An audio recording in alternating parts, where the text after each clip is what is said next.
gentlemen, welcome to yet another episode of It's Me Speaking to You. I am, as always, your host, Mr. Jeffrey Wilson, coming to you live and direct from Club 4600, nestled oh so deeply right here in the gateway to the West, St. Louis, Missouri. Today, folks, we have a very talented individual on our show today. It's cool doing these podcasts because you get to do some show prep, and I tell you what, going in on a bender doing show prep on this gentleman, not that I didn't know who he was or hadn't seen his work, just seeing it, hour after hour like I was doing, man, this guy, amazing, and we're going to talk about it. He is quite the accomplished martial artist, as well as moving into mixed martial arts, having started out way back in the World Combat League. We're going to talk about that, and has transitioned quite nicely into the UFC and is now the ranked number 8 welterweight in the UFC. Ladies and gentlemen, welcome to the program, Mr. Stephen Wonderboy Thompson. How are you, my friend? Doing great, man. Glad to be on the show. Well, thank you for taking the time, brother. I know you were saying before we went on the air that you were doing a little bit of training. How's that going, man? Are you rehabbing a knee injury? How is that going for you? Oh, man, it's going great. After my fight with Ellenberger in July, I ended up taking a bone bruise to the back of my heel from that spin hook kick, and from compensating, I ended up falling down and tearing my meniscus in my left knee, so I had to get that scope. But everything's going great. PT's going great. Getting back into training slowly, and hopefully we'll be back in there in January. Fantastic. I'll be anxious to see you back, brother. That knockout of Jake Ellenberger, and I believe it was July, was quite sweet, man. It was interesting to see, and there's no gloating, no gloating over anybody who loses necessarily, but watching the lead up to that fight and his kind of, for lack of a better word, kind of disrespect of karate was quite interesting when you hit him with that spinning hook kick, man, because that was definitely a karate move. Oh, yeah, man. I mean, it's you can't hit anybody, with something more karate than a spin hook kick. And I actually didn't see that whole interview with him talking about karate till right before I walked out. It was like I was standing behind the curtain. There was a TV there. So I watched it. I could hear it. I was like, it kind of fired me up a little bit. But you know what? You're starting to see more karate in MMA, and that shows the game is evolving. And you got guys like myself and Gunnar Nelson, Rhodes Machida. Sure. Even Conor McGregor has that karate style. Justin Scoggins. So you're starting to see. We're bringing karate back. Yeah, absolutely. Well, tell me, man, how did you? I mean, obviously your foundation is in karate. How did you get started, bro? Like, what were your beginnings in, overall in martial arts, and obviously karate specifically? Well, actually, my dad runs a successful martial arts school in Centerville, South Carolina, called Upstate Karate. And, it's a family-run business, and I got 2 brothers and 2 sisters. We all started at the age of 3, started Kempo Karate. And my dad fought back in the 70s and 80s in kickboxing, and my sister fought kickboxing before me, which, they were my inspiration to start competing. So I started, kickboxing at the age of 12, and then I had my first fight when I was 15. And fought. Man, I got up to 57-0 in kickboxing. I ended up tearing every ligament in my left leg, so I was out for like 3 years, just trying to rehab it. But in those 3 years, I was training with guys like George St-Pierre, who was bringing me in for his training camps, Rashad Evans, Nate Marquardt. So I was training with these MMA guys, and kickboxing was going nowhere. I wanted to be the best fighter I could, in the world. That's just who I am. And I grew up doing the martial arts, and so I knew I had to make that switch to MMA. And 2010, I had my first pro MMA fight. I actually had to go straight into MMA or pro because I was already pro in kickboxing. Mm-hmm. So next thing you know, UFC calls. I ended up was at 5-0 before the UFC. 2012 they called, and here I am, man. And the kickboxing, you were in the World Combat League. Is that what you were referring to? Well, no, I fought traditional kickboxing, high kick all over the world, fought in Florida, fought in, Hungary, Mexico, Canada, just all over the place just doing normal kickboxing. Okay. And then the World Combat League called, which is something new at the time. And that was kind of weird, Chuck Norris was the owner, yeah. Right? Yep, Chuck Norris, that was kind of his baby, and it was a teamed event. So you had 1 3-minute round. You fought. I mean, nonstop getting it, and the rest of your team fought, and then you did another round. So you had to wait for the rest of your team to fight in order to do the second round. Mm. And if you knocked your opponent out, you got a fresh guy the second round. Yeah, and I remember watching that, man. They kept you busy. Those referees, they'd call you for stalling. If you just, took a breath, it looked like, man. They definitely wanted you to be on the offensive. Oh yeah, and that's what made it exciting. I mean, that's why you saw so many knockouts in that fight, because people started to get tired real quick because they were going nonstop. They were leaving themselves open, and I actually liked it just because of that.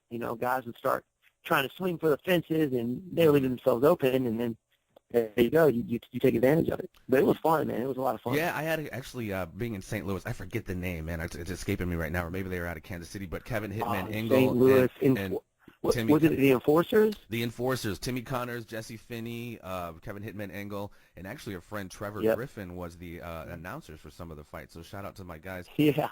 Yeah, wow, I can't believe you still remember that. That's awesome. Oh yeah, oh man. I mean, I'm a little long in the tooth, so I mean, I've always been a fan of martial arts. And like I said, doing my show prep, man, it was really interesting because I'm a big fan of, like, I mean, what you do with your strikes. It's very artistic, sir. How you put those combinations together, and watching it reminded me of obviously several fighters, but one in particular was Raymond Daniels, and I'm like, man, I wonder what would happen if those two fought. And lo and behold, they go on, and you guys fought. Tell me, obviously, notwithstanding the injury, obviously there was an injury in that fight. I'm not sure if that's the same knee that's troubling you now, but whatever. How did that go, man, fighting him, and what are your thoughts on him? Because he's an amazing striker, didn't quite transition as well into the UFC, but what are your thoughts on Raymond Daniels and that fight in particular? Dude, man, Raymond Daniels is like a super athlete, man. I mean, he's tall, he's long, he's explosive. That comes from point fighting, kind of our background as well. And he could cover distance very, very well. I mean, farther distances than I could, ever think about covering, because he was so long. He had long legs that went for days. And as you can tell, he's made a big splash in the full contact kickboxing, Muay Thai, for Glory. He fought, but he was a tremendous athlete. The way he carries himself inside the ring and cage, I don't like very much. I mean, there's a lot of, showboating and stuff like that. I think that comes from the point fighting days. But, man, tremendous athlete. I remember during the fight, I knew he would throw a spin hook kick. He'd knock a few guys out, I think, in World Combat League with that, but he would have a certain side forward. So I remember listening to his coaches, and I heard him say spin. So I waited for him to switch sides to do the spin, and that's when I blitzed him. Well, I blitzed him with my strikes, and he ended up throwing some stuff, got around my neck, and pulled me to the side. When I stepped to the side, my leg was straight, and he pulled me down, and my leg just collapsed inward. Yeah, so my leg was completely straight and just folded in. Yeah, watching it was difficult to see what exactly happened. And like reading the comments, people were like, it was a punch. It was a punch. I mean, it clearly was your knee gave out, but it was just difficult to see how exactly, because the angle of what I was watching was a little farther away. Yeah, I know there's a clip on YouTube. It's like from a cell phone or something. That's what that's what I'm referring to. Yeah, it was definitely a game changer for me. I tore every ligament in my left leg. Everything. They took 40% of my meniscus out. Same knee that kind of gives me problems. The same knee that I had to have surgery on a few weeks ago. I have 4 surgeries on it right now, but it feels fine. It feels great, and I'm just gonna, I'm gonna fight as long as my body will let me. Well, absolutely, and you're doing well, my man. You're definitely on the come up. There's so much I want to ask you. I want to kind of stay in line with my points here. Kenny, you referred to Raymond Daniels' behavior in the ring, kind of the smack talk and the showboating. What do you think? Excuse me.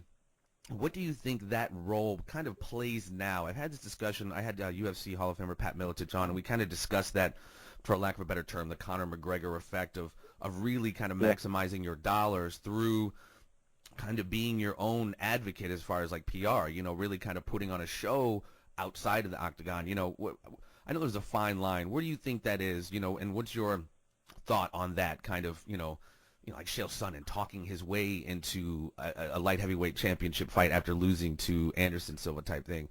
And it's not so much about the rankings anymore.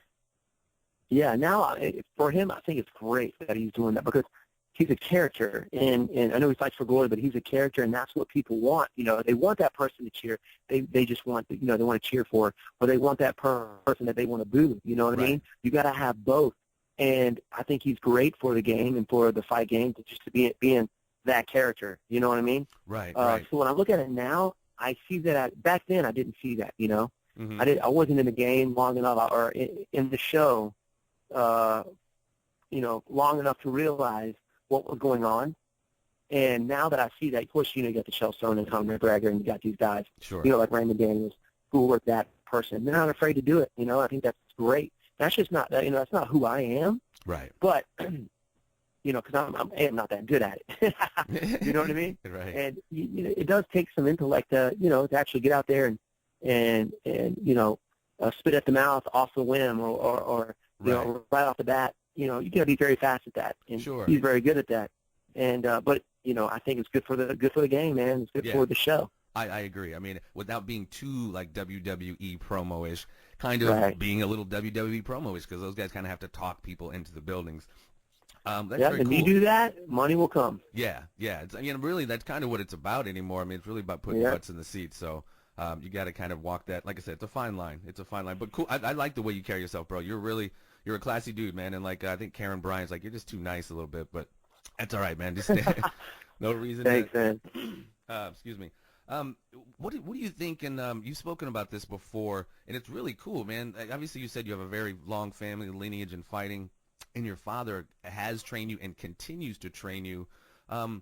It's speaking kind of to that. You had said during the Ellenberger fight, it was almost like muscle twitch automatic. Once he said spin, you knew exactly what he was talking about. You threw the spin, it landed. What do you think that role of having like your father around for so long has done? And are you going to stick with Dad for the rest of the career?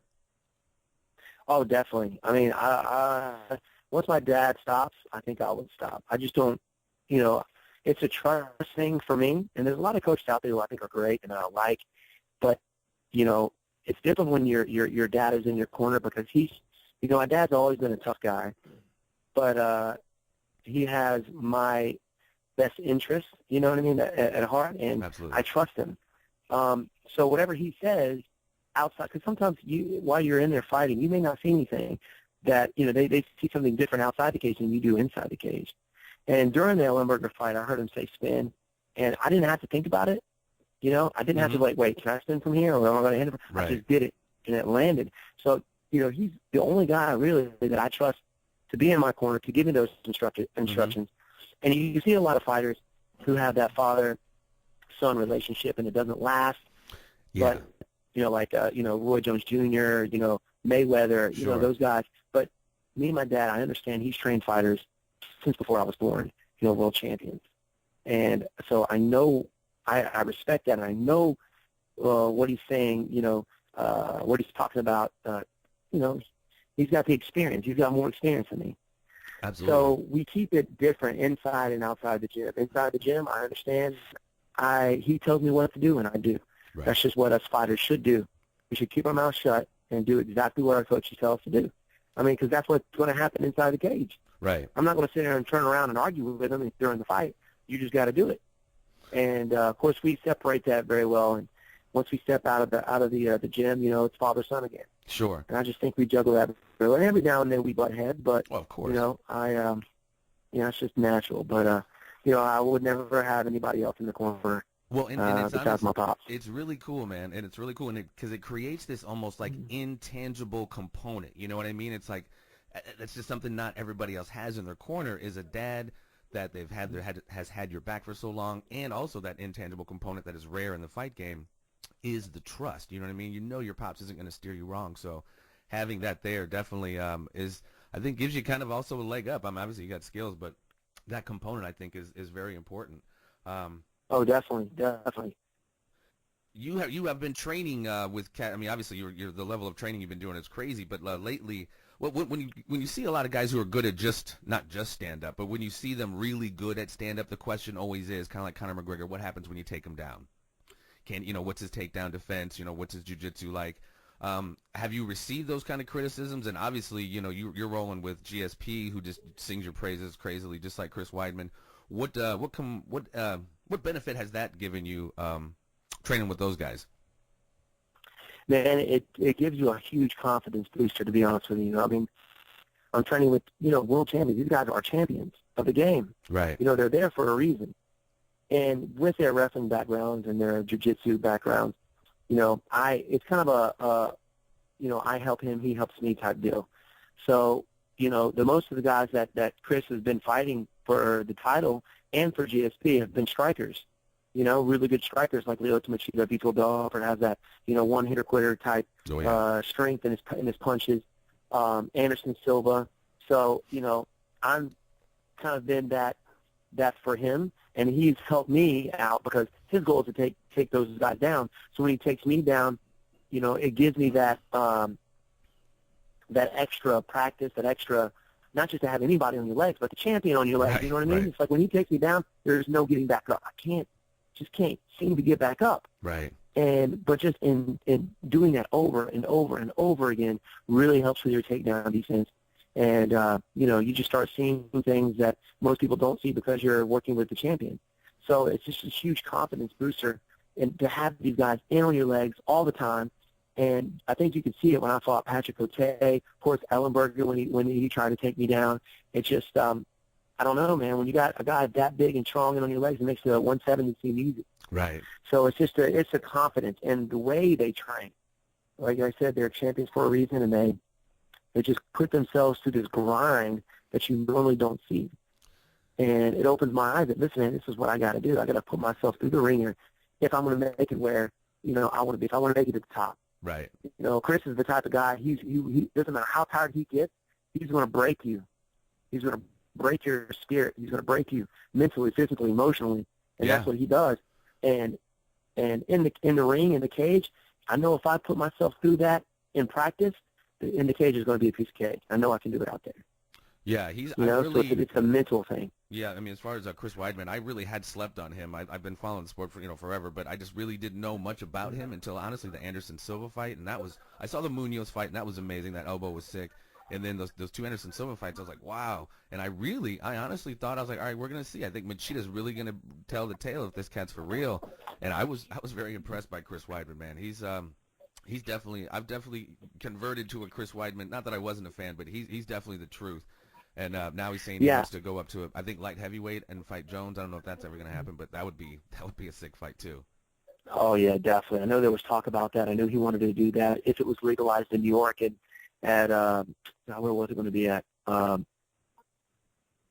They were really going to hold. They were supposed to hold it somewhere. I forgot. Anyway, I knew they were going to hold a big show there. Yeah, New York. I think it was. The Garden? What's the big state? Yeah, I think Madison it was. Square Garden? Yeah, I think it was Madison Square Garden. Okay. It was his goal to legalize it in New York, and he wanted to have that fight with Jones there. But, obviously all the things that happened with it not being legalized and the Jones thing. So hopefully later on in the future it will happen. I think that'll be an awesome fight. But, back to Chris, his striking is getting much better as well. I mean, just his movement and putting his hands and feet together. He's switching sides now. So it's man, he's evolving every day, man. I can't wait to see what he's going to be like against Luke Rockhold. I believe I go up there for his camp in November to just to be fast. You know what I mean? Yeah. I'm not as big as the guys that he's going to be fighting, but if I use my speed and my different angles, he's not going to see that from guys in his division. So that's what he told me. I'm bringing you in because whenever you're so freaking fast, it makes everybody else look slow. I can just see it coming. Well, and that's cool. Like you said, you guys like kind of have that kind of symbiotic relationship. He helps you with the wrestling and the takedown and the ground stuff, and you guys are both, on elite levels in your own right. And I was going to ask you about that Weidman-Rockhold fight. Clearly, you got your boy. However, I think Rockhold's a beast, man. Rockhold is definitely the truth. Yes. How do you see that playing out? I know you got Chris. Do you think that's going to be a war? Because those guys both got one-hitter quitter type hands. How do you see that playing out? Oh, man. They both have a very similar style. You know what I mean? Yeah. They use their striking for the takedowns. They're great at ground and pound. It's fairly similar styles. And I think Luke Rockhold and everybody else is getting a lot of confidence from the Lyoto Machida fights. They both fought Lyoto. Chris went all 5 rounds. Luke Rockhold finished him, I believe, in his first or second. I'm not really sure. Mm-hmm. But if you look at that, Lyoto was at his very best, I think in his whole career when he fought Chris. He just wasn't the same, I think, mentally going into the Luke Rockhold fight. I think he was already broken or maybe he had a bad wake up, but you could just tell it. So, I mean, Lyoto wasn't the same, but Rockhold definitely took advantage of it. But like I said, Chris you don't really understand the feeling of Chris, especially his power and his strength, until you get out there in the cage. They're both elite fighters. But man, I see Chris evolving more than I do Rockhold. You know, with his striking and his angles and his switching sides. I mean, they're both training with beasts too, like you're talking about. I'm sorry, go ahead. Yep. Yeah, I mean, Rockhold's fight. You know, he trains with freaking Cormier. He trains with you know those big strong guys. So you got to be Velasquez, and so it's going to be a very interesting fight. But of course, you know, I'm going for Chris. Of course, yeah, absolutely. Well, in another division, I mean, actually, before I jump divisions there, and I've spoken to like Pat Miletich and a few other MMA guys I've had on. I'm a big fan, and I think one day he's going to have the strap, and that's Jacare Souza, and he seems to keep getting looked over, if you will. And like I spoke with you about and Pat Miletich about, and like Dana has even said, he's kind of boring. He's not marketable, and that's really unfortunate because I think he could win if he got in there for the belt. But what do you think about Jacare Souza? Oh man, see, in that division, there was two guys that really stand out when it comes to that division, and that's Lyoto Machida, who's a very scary fighter, and Jacare Souza. I know in the beginning, I know Luke Rockhold ended up beating Jacare, and I thought it was a close fight. I think it was a very close fight. Could have gone either way. But talk about, I mean, he's got speed. He's explosive, and his ground game is ridiculous. I think that he is going to be the scariest guy for anybody in that division is Jacare. I don't remember the last time he fought. I don't know if he got injured. Oh, my goodness. Yes, tremendously. And I think after the Rockhold fight, I think he might get the next shot. I'm not sure. Yeah, I mean, I think he might have to get one more fight under him because I know it's been a while since he's fought. Yeah. But, man, that's a scary dude, man. Yeah. Scary guy. Thank goodness he's at 185. Yeah, and I'm honestly, man, I've been singing his praises for a minute, man, and I just see him get down, and I'm like, dude, that guy's gonna be champion one day. And I'm not being a Wonderboy lemming right now. When I see you put stuff together, bro, is I see you being a threat. Like everyone is saying, I see you having the strap one day, my man. I really do. You know, obviously, clearly it's not going to be easy, but you present, some very unique challenges for anybody in that. I mean, you're already at 8. I mean, it's just like you're definitely on your way, my friend. Let's see what else we got here. I don't want to. Yeah, no doubt, man, no doubt.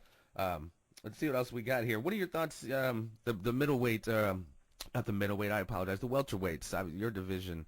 Mr. Lawler, Mr. Condit coming up. How do you see that playing out? Man, to be honest with you, I see Condit winning. Robbie Lawler is a tough dude, and as you can tell by his last fight, he's not afraid to take a hit, but sometimes that can take a toll on your body, your head. Been in some wars. Oh, my goodness, yes. And he's got, tremendous power and good takedown defense. But I think Condit has more weapons in that area. Using his knees and his elbows, he's a lot longer. Yeah. Putting his hands to get together. I think his ground game is better. I just see it going Condit's way unless, Robbie Lawler just goes out there and hits him with one punch and knocks him out. Which he can do at any moment. He can do that at any moment. I've seen him do it. I've seen him get, especially at Strikeforce, he's getting the crap beat out of him and just throw a big haymaker and knock the dude out and end up winning. But I just think Condit's got more weapons in every aspect of the game than Lawler does. It's going to be interesting. I think I see Condit being a little fresher too. Robbie, he's been in some wars, man. The last two with Hendricks, McDonald, that one too. Yeah, that was insane. Yeah, exactly. And then the two before that, it's like you said, it takes a huge toll. And I do kind of see Condit being a little fresher. And should be interesting, man. I got Robbie though, because I'm a Quad City guy, and that's where the Miletich fighting system started, and so I gotta take my boy. So you think Condit's got it though? For me, I think Condit's got it. I mean, he hasn't. I mean, Lawler hadn't had to deal with somebody as long as Condit either. I think in the division. I mean, Matt Brown. I don't think did he fight Matt Brown? I think he did. Rory's pretty long. Rory's got some. Yeah, well, yeah, that's true. Rory is pretty long and lanky, but Condit just throws more stuff at different angles. He's more of a knee and elbow guy too. Yeah. It's just going to be interesting. Some of my guys at that level, it's very hard to pick somebody. You know what I mean? Because there's just anything can happen. Exactly. It's ridiculous. Yeah. And and when people are like, hey, who do you think's got it? I'm like, oh man, why you asking me that question? Yeah. It's very difficult to really pick somebody. You know what I mean? You have to get down to the littlest things. But it's very subjective. And even that, anything can happen. oftentimes Yep. it's such a subjective analysis. It's like, how can you, like I said, it's one of them any given Sunday kind of things. I'm glad you brought up Matt Brown. Obviously, you fought him not too long ago, and that is your one loss against Matt Brown. When I'm watching the fight, I'm like, what? He lost? Like, that was a war, man. You guys were definitely banging. Any plans to try to get that one back? You know what? After the loss, I was really wanting it back. You know, it was my only loss.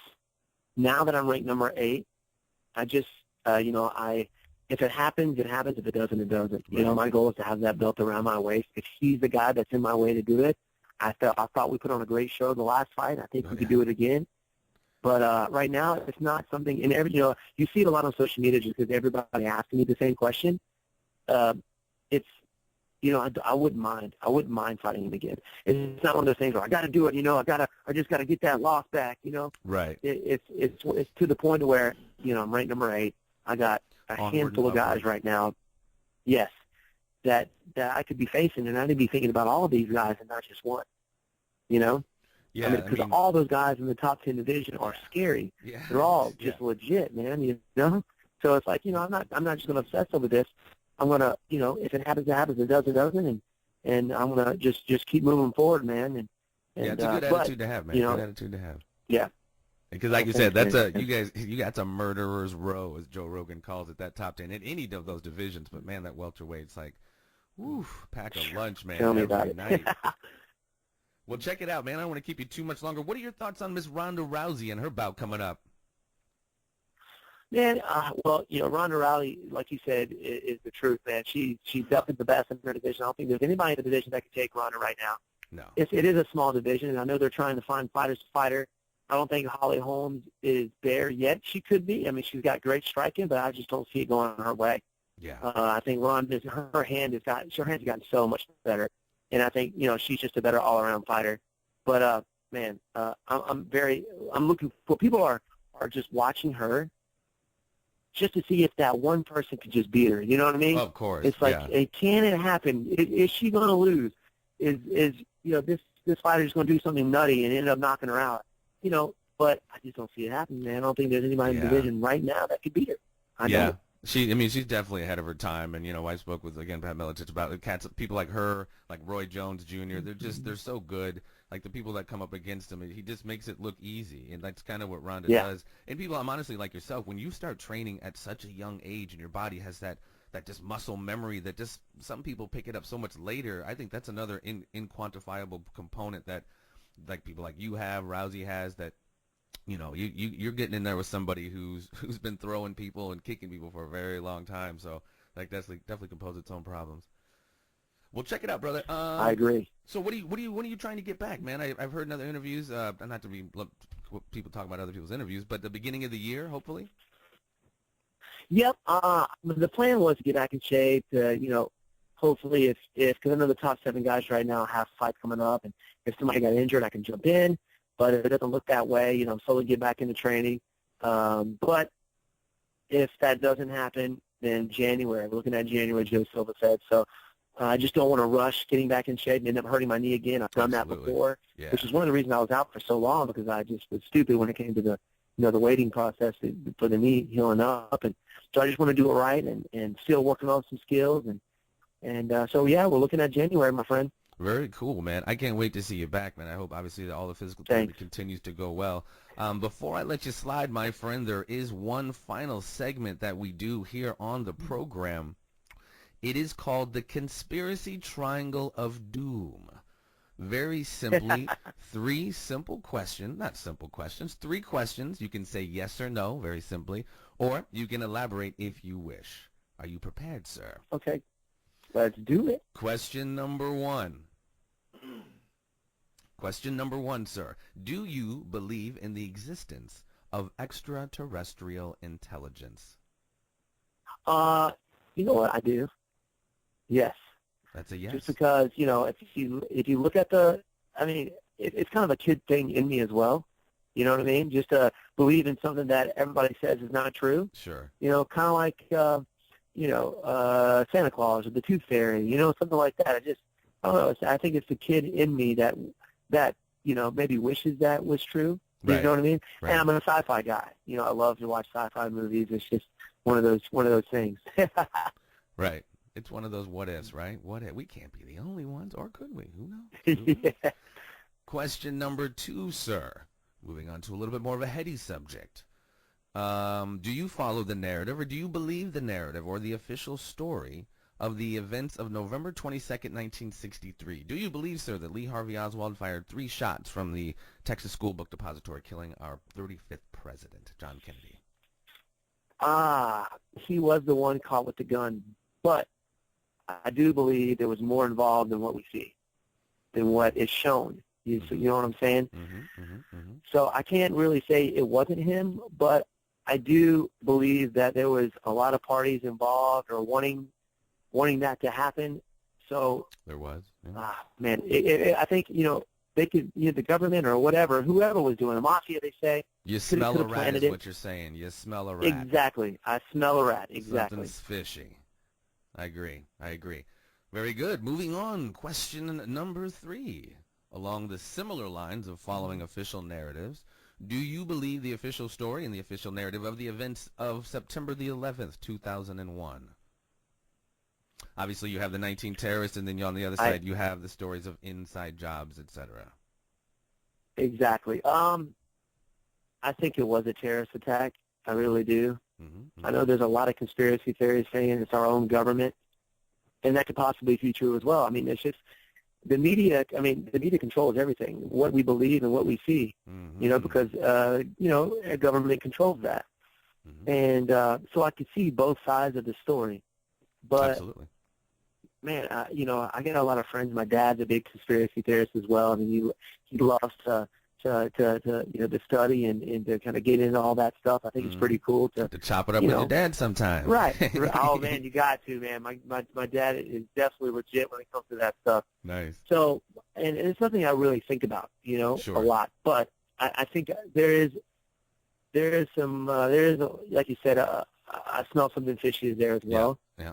But from what you see, there's a lot of evidence points towards it was a terrorist attack. So, man, I really don't know, man. Yeah. Now I don't know. That's all right. We're not. It doesn't have to be definitive. Just trying to pick your brain a little bit. Cool. Very apt analysis on the media and how they control the narrative oftentimes. Well, that was painless, wasn't it, sir? That was 3 very simple questions. You have emerged from I loved it. the triangle of doom, my friend. Well, brother, why don't you shout out any possible social media? Where can we follow you and check out your progress and continued success you're going to have coming up? Cool. Yeah, man. If you're on Facebook, you can follow me at Stephen Wonderboy Thompson. Just hit like. You can also follow me on Twitter and Instagram at Wonderboy MMA. There you have it, folks. This has been Stephen Wonderboy Thompson. My man, it was, like I said, it was awesome prepping for this. It was awesome talking to you. I hope to maybe have you on again down the line once you got the strap. Come back as the champ. That'll be an awesome conversation there, brother. Continued success, man. Hopefully everything continues to go well. I know it will, and keep doing what you're doing, brother. Thanks, my friend. I appreciate you having me on, and have a good one, my friend. All right, take care. Stephen Wonderboy Thompson, Thanks, ladies bye. and gentlemen. Oops, stay tuned. We're going to have more. Thank you for listening to It's Me Speaking to You. Please spread the word and subscribe to the YouTube channel, and stay tuned for more conversations with a variety of guests on a variety of subjects.